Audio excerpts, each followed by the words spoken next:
Buenos días, hermanos. Voy a aprovechar a saludar a todos los que no he podido saludar. Es muy práctico estar aquí para saludar a todos en bloque, así no me olvido de ninguno.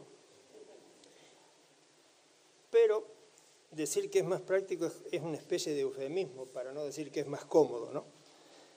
Pero nada puede reemplazar el apretón de manos y el abrazo sincero que uno hace individualmente. Y eso lo comparo siempre como cuando oramos al Señor y no nos animamos a repetir los pecados inmundos que nos separan de Él, y le decimos así en bloque: Señor, perdona nuestros pecados.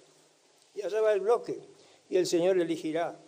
Cuando tenemos que, como digo muchas veces, nuestros pecados se deben confesar con nombre y apellido. Si yo le robé la cartera a alguno de ustedes y luego voy y le digo al Señor: mira, Señor, perdona todos mis pecados, porque no me animo a decirle: mira, Señor, perdóname porque le robé la cartera a fulano. Entonces, así como se confiesan a pecados con nombre y apellido, el saludo no puede ser reemplazado así en bloque, pero tampoco a veces podemos saludar a todos como queremos, con un fuerte apretón de manos y, como digo, un abrazo sincero. Y otra cosa que es irreemplazable es que yo soy plenamente consciente que no puedo reemplazar a nuestro pastor en este lugar. Yo creía que tenía que ocupar el lugar de emergencia, pero soy consciente de que es irreemplazable y menos lo puedo reemplazar yo. Pero no es el hombre el centro de la cosa. Siempre, a veces lo he comentado, Pedro era poco más que un simple pescador. Su formación intelectual o académica no estaba a la vista. Había tenido un solo profesor durante 3 años y un solo rector durante 3 años, que fue el Señor Jesucristo. Y él se convirtió 3.000 personas en una tarde, en un día, en el libro de los Hechos. ¿De dónde sacó eso Pedro? ¿Brilló Pedro? No. Brilló el Señor a través de Pedro. Cuando la boca de Jeremías dijo: yo soy el Dios de toda carne, ¿hay algo difícil para mí? Salió por la boca de Jeremías, pero Jeremías no podía decir eso en el capítulo 32, y menos en el capítulo 33, cuando dijo: clama a mí, yo te responderé y te mostraré cosas grandes y ocultas que tú no conoces. Salía por la boca de Jeremías, pero era Dios hablando a través de Jeremías. Y es lo que yo espero en esta mañana, hermanos, que en mi insuficiencia, en mi formación débil, el Señor pueda hablar por mi boca, y por eso he estado orando, para que el Señor simplemente convierta en algo útil un instrumento inútil. Gracias por haber orado. Y cuando no se está, digamos, muy familiarizado con el Antiguo Testamento, muchas veces nos encontramos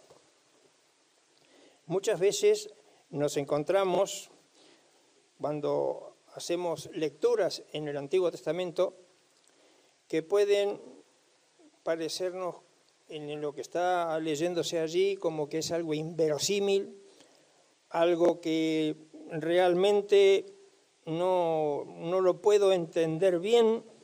Es decir, que estoy como leyendo algo que está muy lejos de mí, por una simple práctica. No leemos tanto el Antiguo Testamento como leemos el Nuevo. Estamos más familiarizados con el Nuevo. Pero quizás porque me tocó deambular bastante en él, he descubierto, y lo he dicho siempre, sin Antiguo no hay Nuevo.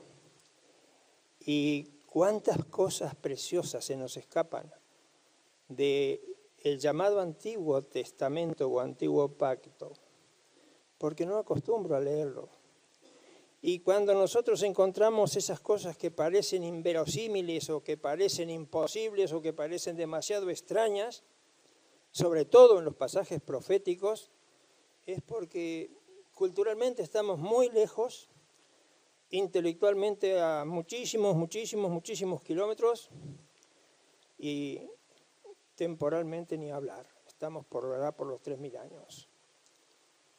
Y en eso nos tenemos que mover. Pero allí hay un escritor inspirado por el Espíritu Santo que nos transmite aquello que nuestro intelecto, que nuestra mente humana, que nuestra capacidad nos hace decir que eso es inverosímil, ver la preciosidad de la revelación en la palabra de Dios. De esa manera, el Antiguo Testamento tenemos que decir que no comienza como el Nuevo, comienza muy diferente que el Nuevo Testamento. Allí, en el relato de la creación, en el capítulo 1, allí se repiten 9 veces, en la imagen posiblemente están viendo las 6, que yo he puesto porque es toda la repetición, en el capítulo 1 de Génesis se repiten 9 veces, dijo Dios, dijo Dios. Ustedes lo ven allí, todas las repeticiones en hebreo, porque no está como en las traducciones, luego dijo Dios y entonces, esa introducción de 2 o 3 palabras generalmente en el hebreo no figura, y así escuetamente dice, dijo Dios, y ahí dice, dijo Dios tal cosa, sea la luz, dijo Dios tal cosa, y entonces dijo Dios, dijo Dios, dijo Dios y dijo Dios. Y eso es muy importante porque en el Nuevo Testamento no se lo ve así. Escasamente por allá se puede encontrar esa frase, o esas 2 palabras. Pero dijo Dios. Aquí, ustedes verán en la imagen, que son, como digo, 6, aislados, allí se lee de derecha a izquierda, y están los versículos 3, el versículo 6, el 8, el 11, el 9, el 8, el 11, el 14 y el 20, pero siguen hasta las 9 y después a toda la Biblia sigue lo mismo. Dijo Dios, dijo Dios, dijo Dios. ¿Y yo qué hago aquí? Nada más que de tener que decir lo que dijo Dios. El Señor, hablando a Jeremías, dijo, el que tenga un sueño que lo cuente, pero el que reciba mi palabra que la proclame como es. Entonces, cada uno de los que nos toca hacer y desempeñar en este privilegio y bendición de predicar la palabra, no nos queda otra que tener que decir, dijo Dios. Ojalá todos los que tengamos que predicar pudiéramos decir, dijo Dios, porque los profetas empezaban sus proclamaciones con esa llamada fórmula profética, en la cual estaban implícitas estas 2 palabras, dijo Dios. Aquellos profetas podían decir, vino a mí palabra del Señor diciendo, escuchad, habla el Señor. Y estaba hablando el profeta. Así ha dicho el Señor. Y siempre dijo Dios. Es decir, detrás de cada una de las proclamaciones estaba respaldada porque lo dijo Dios. Y yo he estado orando y he pedido que oraran por este mensaje para que yo pueda decir realmente y únicamente lo que dijo Dios. No lo que dice el hombre, lo que dijo Dios. No pude quitar, me veía un poco reacio, debo confesarlo, mientras meditaba en el mensaje que tenía que traer y que tenía que tener la seguridad que dijo Dios.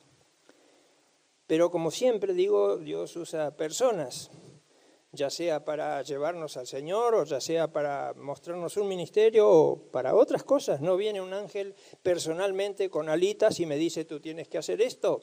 ¿Cuántas veces se usa personas, Dios usa personas para hablarnos? Venía en el tren con una hermana los otros días y conversando y me preguntaba acerca del tema. Le dije, mira, pues todavía estoy pensando en eso, no lo sé. El primer paso es la oración y bueno, vamos a ir, ese es el primer escalón, después vamos a ver. Sin tener nada que ver con esto, dije una palabra así, hablando de una fidelidad, y dice esta persona, esta hermana, dice, esa es la palabra que me gusta. Y para mí fue como el amén. No te escapes de esta y enfrenta el tema que te estoy haciendo ver. Por eso lo he pensado así, pero no estoy diciendo que vino Dios y me dijo, cuidado. Esa es una frase que tengo mucho cuidado por sentirla en muchas personas. A mí el Señor me habló y me dijo y hay que tener mucho cuidado con eso. Ahora bien, para poder hablar del tema que nos ocupa, o que me ocupa en este momento, tengo que pensar Y para eso he preparado unas imágenes. Y el primero, como digo, y los profetas decían, dijo Dios, vemos aparecer cosas raras que hacían los profetas. Vamos a ver, la otra imagen es el yugo de Jeremías, profeta. Profeta Jeremías, en primer lugar, recibe una orden de Dios extraña, como vamos a ver. En la mayoría de las órdenes de Dios para el hombre resultaban extrañas, y allí lo estarán viendo ustedes.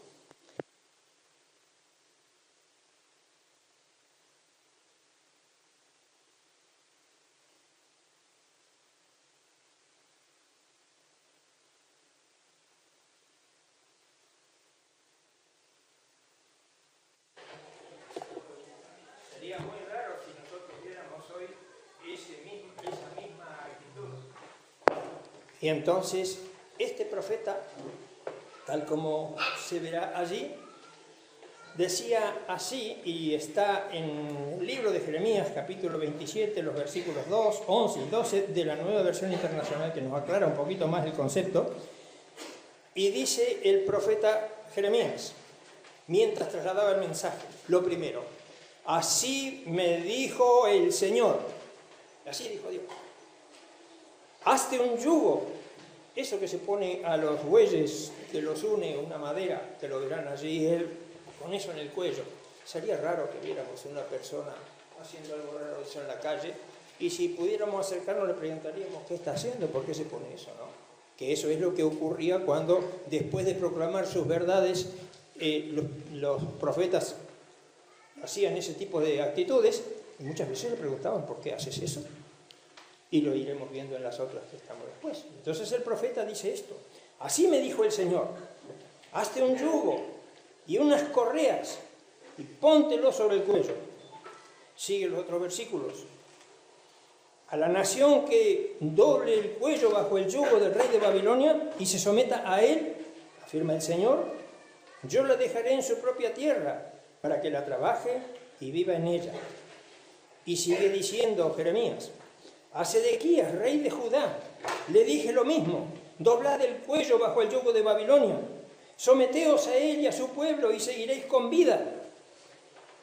Pero ustedes, bajo el rey de Babilonia, tendrán que llevar un yugo como este que llevo yo. Y ahí lo veis. Qué raro, ¿no? Eso no se ve en nuestros días. Imagínense ustedes si vieran que yo pongo cadenas en la puerta y luego salto por la verja, allí, por la valla, y dirían, ¿pero qué le pasa a este? Este sí, ¿eh? Pero Dios tiene sus maneras de expresar las cosas a través de sus siervos, que para las mentes comunes parecen extrañas, parecen de otro planeta. De la misma manera, lo vemos que procede, voy a presentar dos o tres imágenes para prepararnos para lo que realmente queremos que quede después de esta predicación. Y vemos allí como Isaías también escucha la voz de Dios.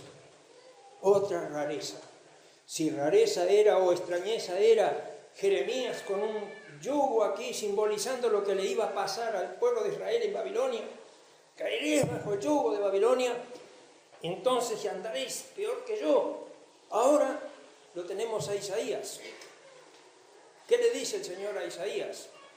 Allí en Isaías capítulo 20, los versículos 2 al 4, y también están un poco más claros, o aclara un poco más, Nueva Versión Internacional, dice, anda, quítate la ropa de luto y las sandalias.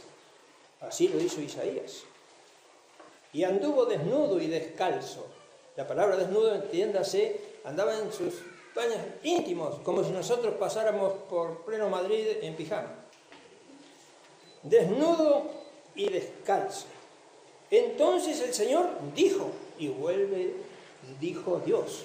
Entonces el Señor dijo, así como durante 3 años, no un día, 3 años mi siervo Isaías ha andado desnudo y descalzo como señal y presagio contra Egipto y Cus, así también, para vergüenza de Egipto, el rey de Asiria llevará desnudos y descalzos y con las nalgas al aire a los cautivos de Egipto y a los desterrados de Cus. Lo mismo jóvenes que viejos. Ahora no llevaba un yugo, pero estaba expresando lo mismo con otra actitud y andaba desprovisto de ropa, descalzo y clamando el mensaje que Dios le había encargado que diera. Una última para que podamos reunir las imágenes y para el concepto podamos entender mejor luego lo que tenemos que abocarnos, y es con el profeta Ezequiel. El Señor le habla al profeta Ezequiel, dijo Dios, y ahora le dice, saca tu equipaje, pero son todas rarezas. Es que primero el yugo, es que luego el desnudo y el descanso, ahora le dice a este otra cosa. Saca tu equipaje a plena luz del día y a la vista de todos y al caer la tarde, ponte en marcha a la vista de todos, como quien va al exilio. También en presencia de todos, abre un agujero en el muro, lo estarán viendo en la imagen. Abre un agujero en el muro y sal por ahí con tu equipaje. Al llegar la noche, mientras todos están viendo, ponte en marcha con el equipaje al hombro. Cúbrete la cara para que no puedas ver la tierra, porque de ti he hecho una señal para el pueblo de Israel. Está en Ezequiel en el capítulo 12. Y para no seguir yo con la perorata, le he pedido a mi hermano Roberto que agregue los versículos de la versión internacional para que sirvan de complemento a lo que hemos visto en la imagen y lo que están leyendo ustedes allí. Roberto, por favor, son 3, 4, 5 versículos. Si quieres leerlos, por favor, si tienes un micrófono. Sí. Por la mañana el Señor me habló diciendo, hijo de hombre, con toda seguridad el pueblo rebelde de Israel te preguntará, ¿qué está haciendo? Pero tú explícale, así dice el Señor Omnipotente. Este mensaje se refiere al pueblo de Israel que vive en Jerusalén y también a su gobernante. Dile, yo soy una señal para vosotros, lo que hice yo os va a pasar a vosotros, pues seréis llevados cautivo al exilio.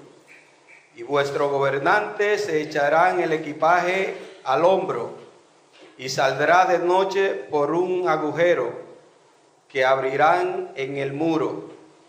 Se cubrirán la cara para no ver la tierra. Yo tenderé mi red sobre él y quedará atrapado en mi trampa. Así lo llevaré a Babilonia, la tierra de los caldeos, pero no podrán verla porque allí morirá. Gracias, Roberto. Complemento de lo que venía leyendo, y en estas 3 imágenes sucesivas que hemos estado mirando, las tenemos que tener muy reflejas en nuestra mente para que podamos captar lo que queremos decir acerca de el comportamiento ordenado por Dios al profeta del pasaje que voy a dar lectura y que es el pasaje del profeta Oseas. Estos versículos así aislados realmente habría que leer del capítulo 1, versículo 2, corrido hasta el capítulo 3, verso 5, pero el tiempo sería inútil, allí se ponen los hijos y los nombres, entonces simplemente la predicación tiene que ser para dar el sentido de lo que se está hablando, pero realmente el profeta Oseas es digno o dignísimo de hacer un estudio punzante, penetrante, en lo que mucha gente ha llamado o lo ha calificado a este matrimonio de Oseas como un símbolo, como una parábola, porque eso no puede ser, eso no cabe en ninguna cabeza. Tampoco cabía en ninguna cabeza que Jonás fuera tragado por un pez y estuviera 3 días y 3 noches y después el Señor Jesús lo pusiera como ejemplo de su sepulcro durante 3 días y 3 noches. También a eso la gente incrédula o la crítica liberal ha dicho, eso es una fábula, eso es una alegoría, eso no se puede. Claro, porque no cabe, los milagros de Dios no caben en nuestra mente. no tenemos mente capaz para poder razonar o aceptar lo que son los milagros de Dios. El único que hace milagros es el Señor, y nuestra mente no está preparada para eso. Y cuando mi mente no entiende algo, yo digo que es extraño, que es raro, que no puede ser, y lo califico según mi entendimiento. Pero esto está muy lejos de ser una parábola. Esto está muy lejos de ser una alegoría. Como esas tres imágenes que hemos visto allí, ahora le toca al profeta Oseas tomar otra extraña actitud, pero esta es muy diferente a las que hemos visto.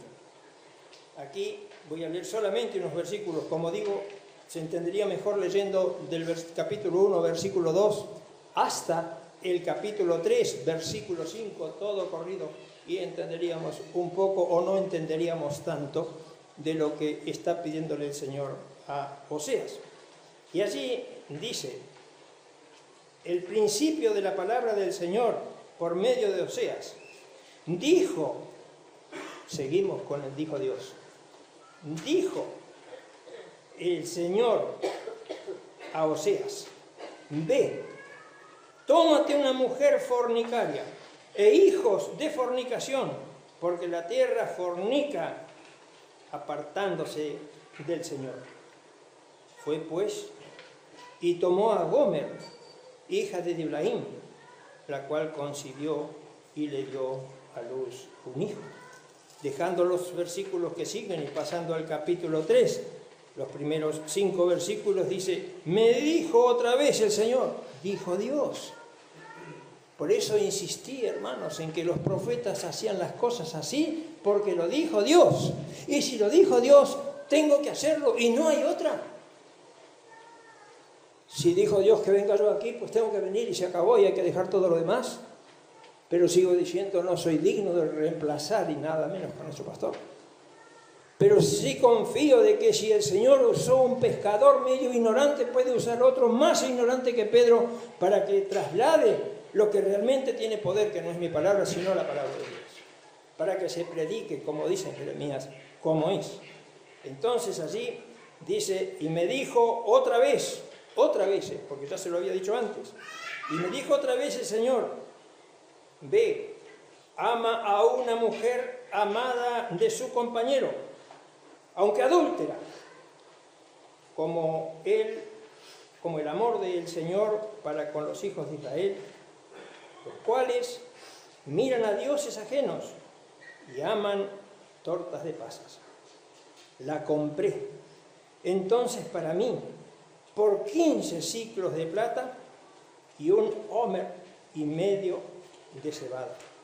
Y le dije, sigue hablando Oseas, tú serás mía durante muchos días, no fornicarás, ni tomarás otro varón, lo mismo haré yo contigo, porque por muchos días estarán los hijos de Israel sin rey, sin príncipe, sin sacrificio, sin estatuas, sin efod y sin terafines.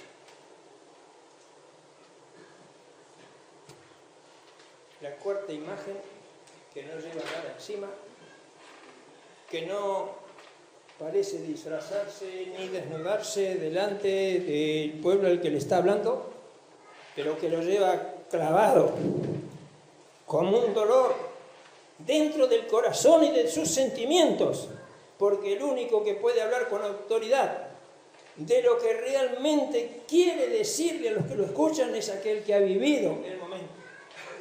Yo me acuerdo, mis hermanos, que en una ocasión, teniendo un estudio en una iglesia, y estábamos hablando de la guerra y de la guerra espiritual y todo esto, y en un momento dado uno de los que me estaban escuchando, un hombre ya de edad, me dijo, hermano, por favor, no hable más de guerra. No hable más de guerra, porque yo estuve en la guerra. Yo estaba hablando teóricamente de la guerra y aquel hombre había estado en la guerra. Ese hombre tenía autoridad. Ahora, Dios quiere trasladar en líneas precisas y justas cómo es el amor que Él tiene para un pueblo rebelde, un pueblo infiel, Un pueblo que le ha cambiado por dioses de madera y de metal. Un pueblo que ha olvidado lo que Él hizo por ellos desde que los sacó de Egipto. Un pueblo que ha olvidado cómo los alimentó cuando no tenían nada que comer en el desierto. Un pueblo que llevó durante 40 años sus sandalias y la Biblia, la palabra de Dios nos asegura que no sufrieron ningún desgaste. El pueblo se olvidó de eso y Dios tiene que hablarle con una persona que pueda trasladar un mensaje con poder, convivirlo. Por eso, mis hermanos, muchas veces cuando tengo oportunidad, porque se acercan los temas así, le digo a la gente, es mucho lo que podemos decir que hizo Dios con la gente. Yo puedo decir muchas veces, mira el Señor cómo le cambió la vida a aquel, mira el Señor. Muchas veces conté lo que yo pude tener la ocasión de ver, conocí a un jefe de banda, a un gran delincuente que conoció al Señor en la cárcel, luego se casó con la chica que le llevó el evangelio que él tiró al fondo de la cárcel porque era sumamente preparado y dijo, esto sírveselo a aquellos que son ignorantes, y lo tiró. Luego ese hombre se entregó al Señor y fue pastor de iglesia. Eso, mira lo que hizo el Señor en aquel, mira lo que hizo en aquella, mira cómo cambió aquella. Y después el que me escucha dice, bueno, muy bien, Víctor, ¿cuánto hizo Dios con aquello? Pero ¿por qué no me cuentas lo que hizo en ti? Eso tiene poder. Eso tiene poder. Todo lo que el Señor puede hacer en otros, pero lo que le importa al que habla conmigo es lo que hizo conmigo, lo que hizo de mí. Y entonces ahora Oseas tiene que ir a buscar una mujer. Está muy discutido y no entremos en eso, a pesar de que no tengo ninguna duda, porque hay suficientes evidencias bíblicas para desechar eso como parábola o como alegoría. Pero dejémoslo allí eso. Lo que me importa es el significado. Este hombre va y consigue cumplir con lo que el Señor le dice y se casa con una mujer prostituta. Bueno, vaya, el hombre ha hecho algo bueno, diríamos nosotros, ¿no? Pero luego diríamos, mira si será estúpido, ¿no? Resulta que la mujer lo engaña y ahora va y la va a buscar y la compra y la trae otra vez. ¿Pero qué le pasa a ese? Las tres imágenes que hemos visto al principio, hermanos. Uno lleva un yugo, el otro está descalzo y desnudo, el otro va con la carga al hombro, hace un agujero en una pared, pasa por ahí, como leyó mi hermano, así iba a pasar el pueblo haciendo un agujero en el muro y pasando por ahí. Pero luego iba a morir en Babilonia, posiblemente el rey Ezequías con todo su séquito que escapó por los jardines cuando estaba rodeado, pero lo pillaron. Ese hombre que por haberse rebelado contra el rey de Babilonia le degollaron los hijos en su presencia porque con aquellos tiempos no se jugaba. Y luego de haberle degollado los hijos en su presencia y por traidor luego le sacaron los ojos a él. Posiblemente la figura estuviera allí, pero Ezequiel la estaba representando físicamente. Ahora, esto es diferente. Oseas la tiene que representar sentimentalmente. Ya no tiene nada sobre sí, ya no se quita nada. Ya saca lo que tiene adentro que le da autoridad para hablar de la palabra de Dios. Esto que yo he hecho, decía Ezequiel, esto les va a pasar a ustedes. Ahora, Oseas dice, han dejado el amor de Dios. Y yo que he sido traicionado en mis sentimientos, yo que podría haber cambiado a esta mujer por otra, tengo que ir ahora a comprarla y como me dice mi Señor, amarla.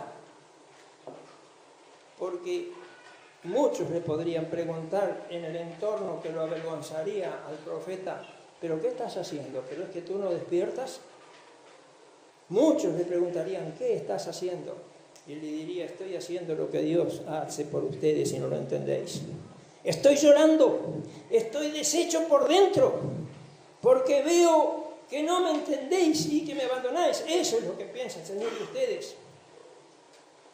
Qué difícil es cuando tenemos que vernos desnudos y descalzos, mis hermanos, delante del Señor. Ahora, aquel profeta hablaba con autoridad. Él amaba y seguía amando, pero estaba siendo traicionado. Y quiero acercarme rápidamente un poco al final con esto. Pero hay algunas cosas desde la perspectiva que Oseas está presentando este mensaje puede resultar un poco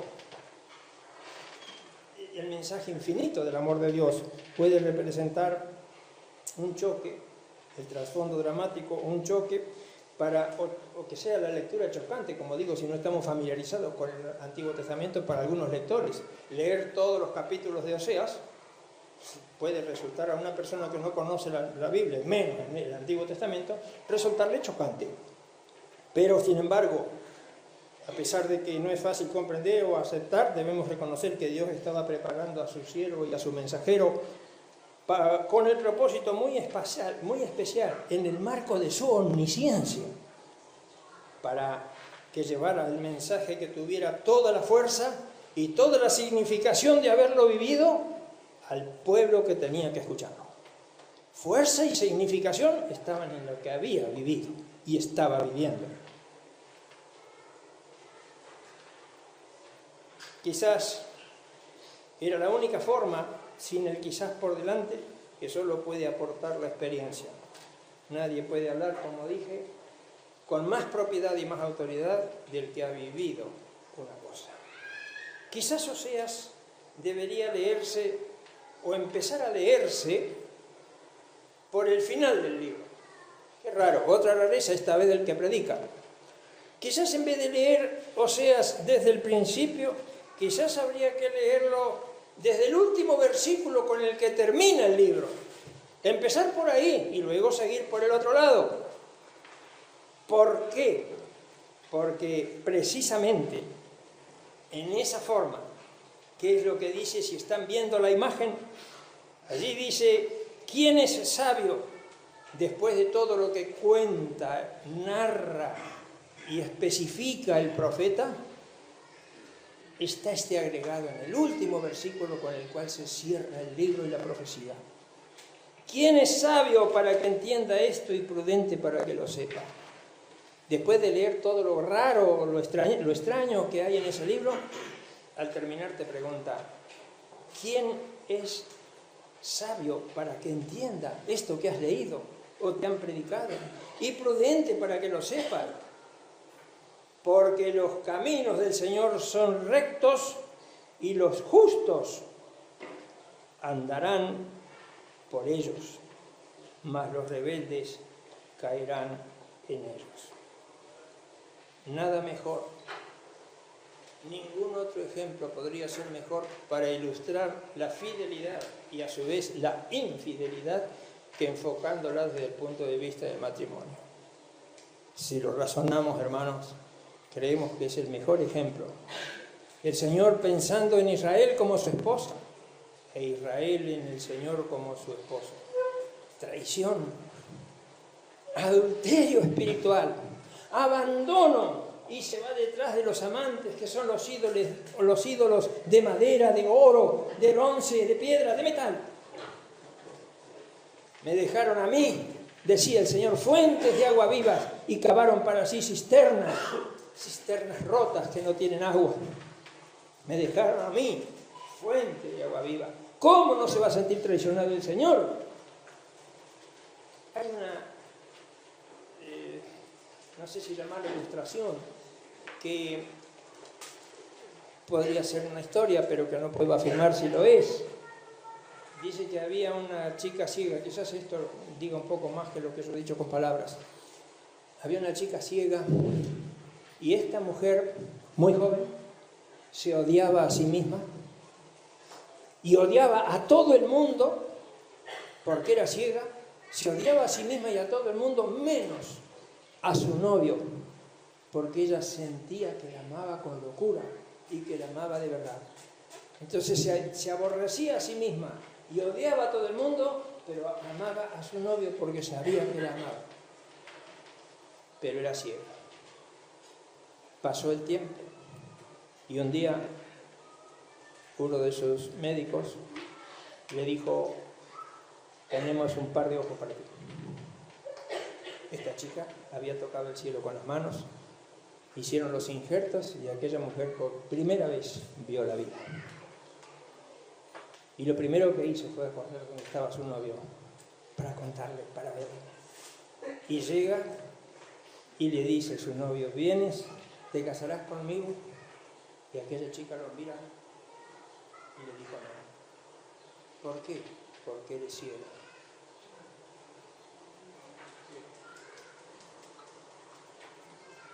El joven se fue muy triste, pero antes de irse dejó una nota. Y cuando esa nota la pudo leer aquella chica, allí decía: una sola cosa te pido, por favor, cuida mucho mis ojos, porque te los di para que tú vieras por ellos y ahora son tuyos. Te amo. Pero la chica pagó como lo que venimos diciendo, con infidelidad. ¿Te quieres casar conmigo o no? ¿Por qué? Porque eres ciego. Él había dado sus ojos para que ella viera, pero no era digno de ella porque era ciego. A ver si con esto relacionamos un poquito lo que quiero decir en nuestra fidelidad o infidelidad con el Señor. Entonces, mis hermanos, viendo llegar, el novio se fue triste, pero en medio de esa nota en que le recordaba que si ella tenía esos ojos eran los de él le dijo, a pesar del rechazo, a pesar de la marginación, cerró la nota diciendo: te amo. Dios cierra la nota cuando nosotros somos infieles diciéndonos: te amo. Y vaya, si tenemos infidelidades, hermanos, tan grandes que a veces no tenemos ni siquiera cómo recordarlas, porque dije hace un momento que la infidelidad tiene muchos matices. Claro que los tiene.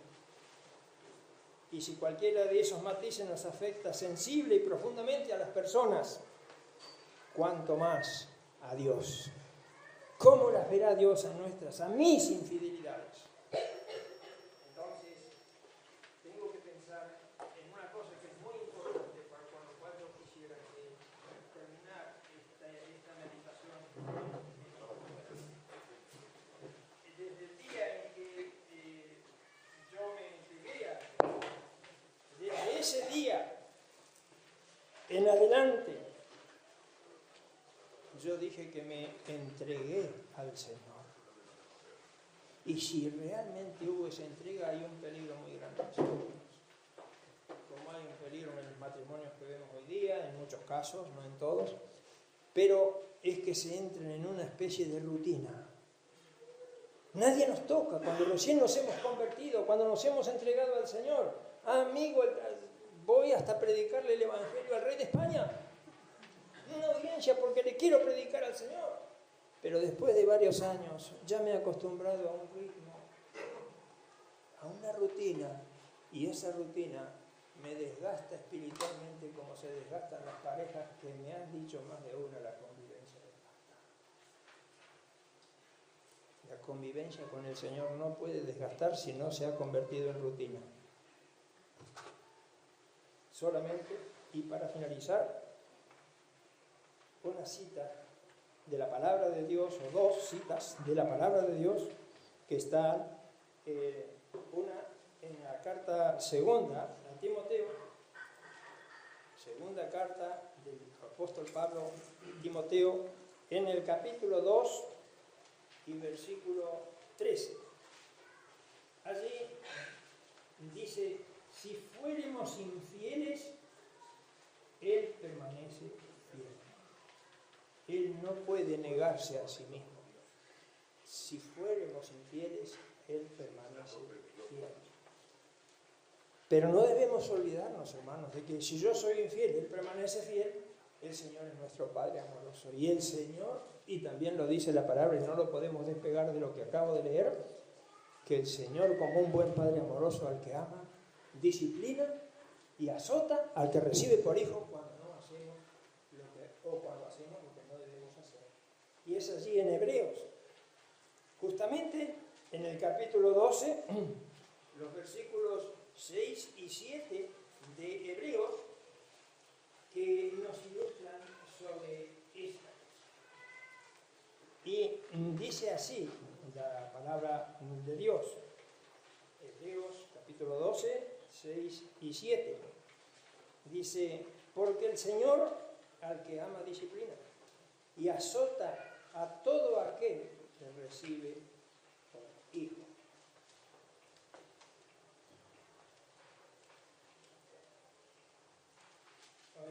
ya me conocen y muchas veces, como reitero, muchas veces esto que voy a decir, dicen, sí, pero ya sabemos, porque siempre lo he puesto como objetivo en mi vida de hace unos pocos años, no crean que hace muchos, en que yo no quiero ni bombos ni aplausos, nunca, para nada, yo he perdido como un rechazo a todo eso. Ya a esta altura de mi vida no me interesan más. Cuando tenía 20 años sí, porque yo creía que había escrito yo la Biblia. Así era, es real. Estaba estudiando, amigo. Pero mi objetivo, entre ceja y ceja, y por eso los estudiantes ya lo saben, es que el Señor me ayude, porque solo no puedo, a estar dentro de aquel grupo, pequeño o grande, creo que pequeño, entre los cuales o a los cuales el Señor puede decirles, bien, buen siervo y fiel, sobre poco fuiste fiel, sobre mucho te pondré. 2 veces la palabra fiel. Bien, buen siervo y fiel, sobre poco has sido fiel, sobre mucho te pondré. Entra en el gozo de tu Señor. Con eso me basta y sobra. Pero necesito que el Señor me ayude tremendamente para poder estar acorde con esto y que pueda, las veces que el Señor me permita la bendición y el privilegio de exponer su palabra, exponerla como es. ¿Por qué? Porque no tengo en mente otra cosa, otro propósito, otro proyecto que poder decir lo que empecé diciendo en esta predicación. Dios dijo. Dios reclama nuestra fidelidad y rechaza nuestra infidelidad. Si somos infieles, Él permanece fiel, pero no olvidemos que como Padre amoroso, al que ama, disciplina. Nos ama, pero no va a tolerar el pecado que es incompatible con su santidad. Y entonces nos va a disciplinar. Él no deja de ser fiel, pero porque nos ama, nos disciplina.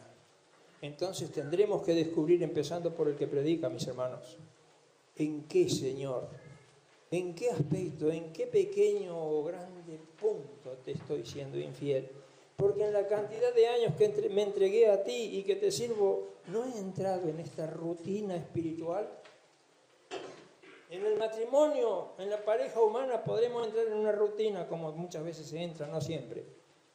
Pero con Dios no puede haber rutina. En mi relación con Dios, cada día debe de ser renovada. Que el Señor nos bendiga.